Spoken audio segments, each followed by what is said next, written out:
ఇవాళ పల్లి పట్టి ఎలా తయారు చేయాలో చూద్దాం. టేస్ట్ అయితే చాలా బాగా వచ్చింది నేను చేసిన పల్లి పట్టి. సెకండ్ టైం అండి నేను చేయడము. కాకపోతే ఒక మిస్టేక్ అయింది. అది ఏ మిస్టేక్ అనేది నాకు అర్థం కాలేదు. మీకు కనుక తెలిస్తే నాకు ఖచ్చితంగా కామెంట్ చేయండి, ఓకేనా. ఇప్పుడు పల్లి పట్టి ఎలా తయారు చేశానో నేను చెప్తాను. ఫస్ట్ అయితే పల్లి పట్టి వేయించుకున్నాను, పల్లీలు వేయించుకున్నాను. వేయించుకున్నాక పొట్టు తీసేసి 2 లొక్కలు అయ్యేంత వరకు పగలగొట్టుకున్నాను పల్లీలు. తర్వాతకి ఇప్పుడు పాకం పట్టుకున్నానండి. 1 కప్పు బెల్లానికి 1 కప్పు అదే 1 కప్పు పల్లీలకి 1 కప్పే బెల్లం వేసానండి. వేసి అందులో కొంచెం నెయ్యి వేసేసాను. వేసేసి ఒక ప్లేట్కి నెయ్యి అంతా రుద్దేసి పెట్టాను పక్కకి. తర్వాతకి పాకము ఒక గట్టి పాకం వచ్చేటట్టు చేశాను. రాయిలాగా కావాలంటే రాయిలాగా వచ్చేటట్టు చేశాను. చేసేసాక పల్లీలు వేసి కలిపాను, అంతే.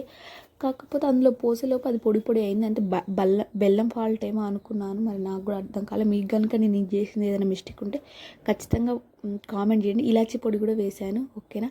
ఖచ్చితంగా లైక్, షేర్, సబ్స్క్రైబ్ చేయండి. చాలా థ్యాంక్స్, బాయ్.